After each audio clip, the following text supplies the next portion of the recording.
Hi, welcome to my channel PR academy. Sir, నేను ముందుకు రావడానికి ప్రధాన ఉద్దేశం ఏంటంటే, ఆల్రెడీ తెలంగాణ గవర్నమెంట్ వాళ్ళు ఎస్ఐ కానిస్టేబుల్ నోటిఫికేషన్ రిలీజ్ చేయడం జరిగింది. దానికి సంబంధించిన అప్లికేషన్ కూడా ఇష్యూస్ అనేది అవుతుంది.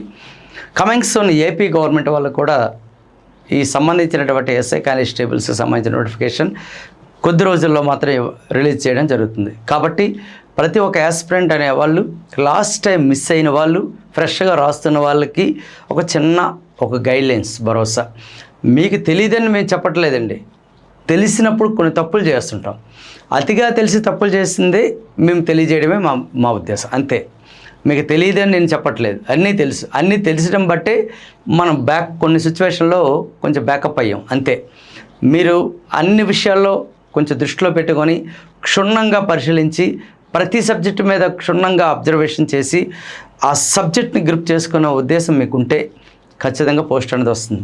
ఇప్పుడైనా సరే ఎక్కడైతే తప్పుదాలు చేశారో గత కాలంలో, గత ఎగ్జామ్లో, ఆ తప్పుదాలని మళ్ళీ రిపీట్ చేయకుండా, మళ్ళీ దాన్ని పునరావృతం చేయకుండా కొంచెం దృష్టిలో పెట్టుకొని, ఏ సబ్జెక్ట్ వీక్ ఉందో ఆ సబ్జెక్టు దృష్టిలో పెట్టుకొని కొంచెం కాన్సన్ట్రేషన్ చేస్తే పోస్ట్ మీదే, అది కన్ఫామ్.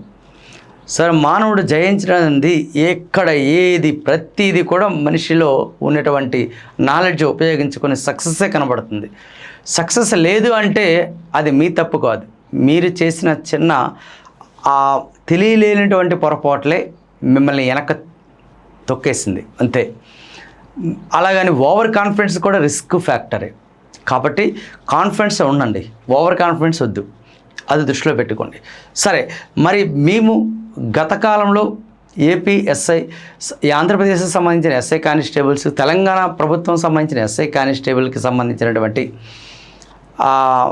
బయాలజికల్ సైన్స్ గత కాలంలో ఎలా ఇచ్చాడు, దాని అనాలిసిస్ ఏ రకంగా చదవాలి, ఏ బయాలజికల్ సైన్స్లో ఏ కాన్సెప్ట్ చదివితే స్కోరింగ్ వస్తుంది అని మేము ఒక క్షుణ్ణంగా పరిశీలించి మేము కొన్ని బిట్లు ఇవ్వడం జరిగారు. సార్, నేను మ్యాక్సిమం మీకు చెప్పినటువంటి బయాలజికల్ సైన్స్లో ఇది దృష్టిలో పెట్టుకోండి. ఎక్కువగా మీరు చదవలసినటువంటిది ఏది అంటే మాత్రం ఫస్ట్ ప్రయారిటీకి దీనికి ఇవ్వండి. Genetics, evolution, environmental, and next one మనం దృష్టిలో పెట్టుకోవాల్సినటువంటిది సెల్ బయాలజీ. తెలుగులో మనం మాట్లాడితే జన్యుశాస్త్రం, ఓకే, జన్యుశాస్త్రం మరియు అండ్ జీవ పరిణామం, మరియు ఇంకా మనం డిస్కషన్ పెట్టుకోవాల్సినటువంటిది ఇంకో పాయింట్ ఒకటి ఏదంటే వీటి మీద ఎక్కువ ఫోకస్ చేయండి. వీటి మీద ఫోకస్ చేసినట్లయితే మీరు ఆన్సర్ చేస్తారు, ఎక్కువగా స్కోర్ చేయడానికి పాసిబిలిటీ ఉంటుంది. అవి ఏంటంటే ఈ చాప్టర్స్ ఎక్కువ చదవండి. ఇది ఫస్ట్ ప్రయారిటీ ఇవ్వండి. జన్యుశాస్త్రం, జెనెటిక్స్,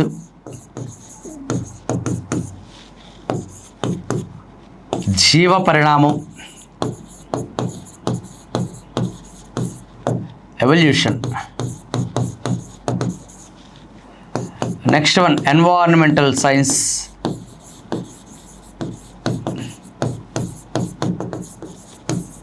నెక్స్ట్ వన్ తీసుకున్న సెల్ బయాలజీ. సరే, వీటి మీద ఎక్కువ ఫోకస్ పెట్టారనుకోండి, మీకున్నటువంటి ఆ మార్క్స్ 20 బిట్లు అన్నీ వస్తాయండి. జనరల్గా ఓవరాల్గా 25 బిట్ల వరకు సుమారుగా రావడం కావు. జనరల్ సైన్స్ అందులో ఎస్పెషల్లీ బయాలజీ అయితే 13, 14, 15 సగభాగం 50%, 40% బయాలజికల్ సైన్స్లో ఎక్కువ స్కోర్ చేసే అవకాశం ఉంటుంది. మొత్తం స్కోర్ చేయాలంటే వీటి మీద ఫస్ట్ ప్రయారిటీ ఇవ్వండి. ఖచ్చితంగా మీకు వచ్చే ఆప్షన్ ఎక్కువ ఉంటుంది. సెల్ బయాలజీ అంటే కణజాల శాస్త్రం. ఇక సెకండరీ దానికి వెళ్ళినట్లయితే హ్యూమన్ ఫిజియాలజీ, మానవ శరీర ధర్మశాస్త్రం, వీటి మీద ఎక్కువ ఫోకస్ పెట్టండి. మానవ శరీర ధర్మశాస్త్రం అంటే బాడీలో ఉండేటువంటి పార్ట్స్ గురించి ఎక్కువ అడుగుతుంటాడు.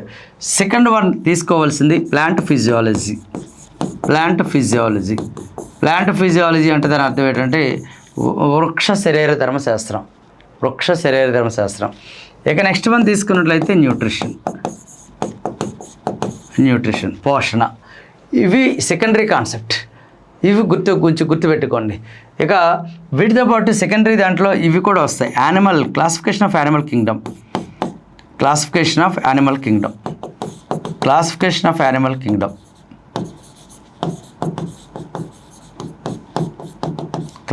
ఆఫ్ యానిమల్ కింగ్డమ్ అంటే జంతువుల వర్గీకరణ.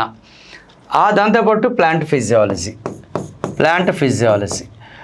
ప్లాంట్ ఫిజియాలజీ, వీటి మీద ఎక్కువ ఫోకస్ పెట్టండి. ఈ రెండింటి మీద. ప్లాంట్ ఫిజియాలజీ అంటే వృక్ష శరీర ధర్మశాస్త్రం. వీటి మీద మీరు ఫోకస్ చేసినట్లయితే ఖచ్చితంగా మీకు స్కోర్ వచ్చే ఛాన్సెస్ అనేది 100కు 100% ఉంటుందని నేను భావిస్తున్నాను. సార్, ఇప్పుడు గత కాలంలో అడిగినటువంటి బిట్, ఈ బిట్ కూడా లాస్ట్ టైం మనకి ఇది 2016లో అడిగినటువంటి ఒక బిట్ అండి, ఇచ్చినటువంటిది. ఈ క్రింది వాటిలో అధ్యయనం చేసి సరైన అంశాన్ని గుర్తించండి అన్నాడు. ఇక్కడ ఒక విషయం ఏంటంటే మైకోరైజా, ఇది ఒక ఫంగై. మైకోరైజా వేరు వ్యవస్థల కాండ మొక్కల ఆకుల ద్వారా నీరు ద్రవరూప బిందు రూపంలో రాల్చడం గట్టేషణ అంటారు. ఒక్కసారి చూడండి. ఒకసారి విసరణకు శక్తి అవసరం లేదు. ఇది క్వశ్చన్. సరే, క్వశ్చన్ ఇచ్చాడు చూడండి ఒకసారి. సార్, సింపుల్గా మనం చెప్పాలంటే మొక్కల్లో ఆకుల ద్వారా నీరు ద్రవ రూపంలో లేదా బిందు రూపంలో నీరు బయటకు పోవడాన్ని, బిందు రూపంలో నీరు బయటకు పోవడం గట్టేషన్ అంటారు. అంటే మీకు చెప్పవలసింది కరెక్ట్గా చిన్న మిస్టేక్ అయింది. ఆ మిస్టేక్ కరెక్ట్ ఇదేం కాదు, నేను చెప్తాను చూడండి. సపోజ్గా ఒక మొక్క తీసుకుంటున్నాను. ఈ మొక్క పైన పత్రాలు అనేవి ఉంటాయి, విషయం మీకు తెలుసు. జనరల్గా మీరు ఎప్పుడైనా ఎర్లీ మార్నింగ్ వెళ్తున్నప్పుడు, గ్రౌండ్లో వెళ్తున్నప్పుడు గడ్డి జాతి మొక్కలు ఉంటాయి చూసారా? ఆ గడ్డి జాతి మొక్కలు చివరి భాగంలో చిన్న బొడుపు లాంటి ఇవి వస్తుంటాయి, బిందువులాగా వస్తుంటాయి. ఇవ్వండి సార్. గడ్డి జాతి చెందిన మొక్కల్లో పత్రాల చివరి భాగంలో బిందు రూపంలో నీరు బయటకు వస్తుంటాయి.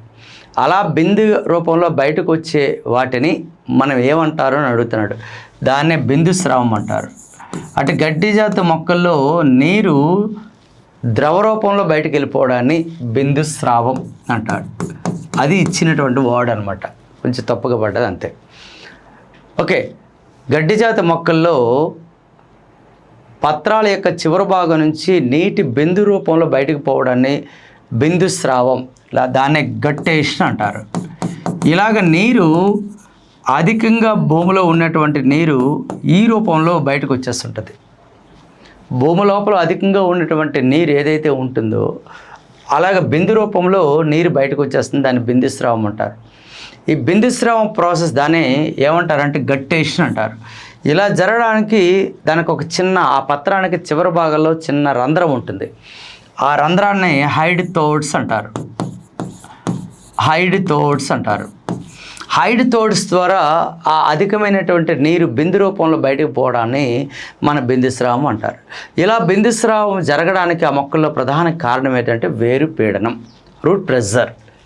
అదే కారణం. ఇది గుర్తుపెట్టుకోండి, వేరు పీడనం. కానీ ఎత్తైన మొక్కలు ఏవైనా ఉన్నాయనుకోండి, ఎత్తైన మొక్కలకి భూమి నుంచి అంటే మృత్తిక నుంచి ఆ వేరు నుంచి నీరు అనేది పైకి లాగడానికి, పుల్లింగ్ చేయడానికి పైకి లాగి చివరి భాగంలో ఏదంటే పెద్ద పొడవైన మొక్కలు ఉన్నాయనుకోండి, లాంగ్ ట్రీస్ ఉన్నాయనుకోండి, అలాగ లాంగ్ ట్రీస్కి నీరు కింద నుంచి పైకి వెళ్ళడానికి అవకాశమైనటువంటిది రూట్ ప్రెషర్ సహకరించదండి. రూట్ ప్రెషర్ ద్వారా నీరు వెళ్ళదండి. ట్రాన్స్పిరేషన్ ఫుల్ అనే ప్రక్రియ ద్వారా, బాష్పోత్సేకం అనే ఒక రకమైన ప్రక్రియ ద్వారా, ట్రాన్స్పిరేషన్ ఫుల్ ద్వారా నీరు అనేది పైకి లాగబడుతుంది. భూమి నుంచి నీరు పైకి లాగబడుతుంది. అందుకే ఎత్తైన మొక్కల్లో నీరు పైకి లాగడానికి సహకరించినటువంటి వ్యవస్థ ఏది అడిగితే మాత్రం ట్రాన్స్పిరేషన్ ఫుల్. అది ఇంపార్టెంట్.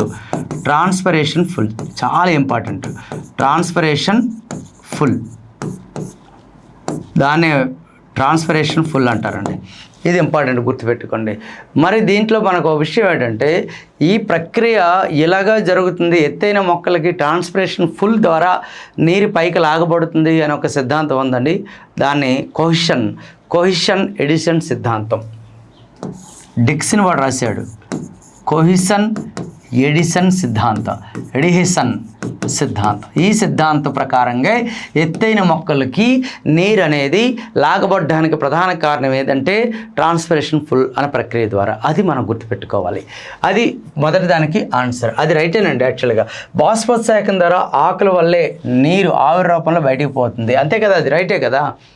ట్రాన్స్పిరేషన్ అంటే ఏంటంటే అంటే మొక్కల్లో ఉన్నటువంటి నీరు అనేది ఆవిరి రూపంలో బయటకు పోవడాన్ని బాష్పోత్సేకం, ట్రాన్స్పిరేషన్ అంటారు, అది కూడా రైటే కదా. సరే, నెక్స్ట్ వన్ ఏంటంటే విసరణకు శక్తి అవసరం లేదు. విసరణకి శక్తి ఎందుకు అవసరమే ఉండదండి, ఎందుకంటే అది వెపరింగ్, అంటే హై కాన్సన్ట్రేషన్ టు లో కాన్సన్ట్రేషన్. కాబట్టి ఈ హై కాన్సన్ట్రేషన్ నుంచి లో కాన్సన్ట్రేషన్ జరుగుతున్నప్పుడు దానికి ఎనర్జీ అనేది సప్లిమెంట్ అవసరం ఉండదు. అందుకే ఎక్కువగా విసరణ ప్రక్రియ అనేది ఎయిర్లో ఎక్కువగా జరగడానికి అవకాశం అనేది ఉంటుంది. అందుకే మీరు ఎప్పుడైనా సరే చూడండి, ఎక్కడైతే పెర్ఫ్యూమ్ అనేది మనం కొట్టామనుకోండి, పెర్ఫ్యూమ్ కొట్టినటువంటి ప్రాంతం దగ్గర ఎక్కువ స్మెల్ వస్తుంది. ఆ రూమ్ అంతా స్ప్రెడ్ అవ్వడానికి చాలా ఎక్కువ టైం పడుతుంది. అంటే ఎక్కడ నాకు స్మెల్ ఈ పాట్ దగ్గర స్మెల్ ఎక్కువ ఉంటుంది, అంటే హై కాన్సన్ట్రేషన్. లో కాన్సన్ట్రేషన్ అంటే అది చివరి భాగంలో. హై కాన్సన్ట్రేషన్ టు లో కాన్సన్ట్రేషన్ మూవ్ చేసే ప్రక్రియకి దీనికి ఎవరు ఎనర్జీ అవసరం లేదు. దీనికి అంటే విసరణ ప్రక్రియ జరగాలంటే ఎనర్జీ అవసరం లేదు. ఈ మూడు కూడా ది రైట్ ఆన్సర్. సో మనం డిస్కషన్ పెట్టుకోవాల్సింది ఈ టైప్ ఆఫ్ క్వశ్చన్స్ అనేది అప్లికేషన్ ఓరియంటెడ్గా ఉంటాయని మరి మాత్రం భావించవలసినటువంటి విషయమే. అందుకే మీరు స్పెసిఫిక్గా ఇది మాత్రం గుర్తుపెట్టుకోవాల్సినటువంటి ప్రక్రియ. అంటే మీరు ఏదైతే ఫిల్ ఇన్ ది బ్లాంక్స్ టైప్లో అసలు నేర్చుకోని అవసరం లేదు, అది గుర్తుపెట్టుకోండి. ఎందుకంటే సబ్జెక్ట్ అనేది గుర్తుపెట్టుకోవాలి, అది క్షుణ్ణంగా చదవాలి. చదివిన దాన్ని బట్టి అప్లికేషన్ ఓరియంటెడ్ క్వశ్చన్స్ అనేది ఇస్తాడు. ఓకేనండి, ఇది మనం మాట్లాడుకోవాల్సినటువంటి ఒక కాన్సెప్ట్. సో ఇది గత కాలంలో ఇచ్చినటువంటి బిట్స్ అండి. Thank you all of you.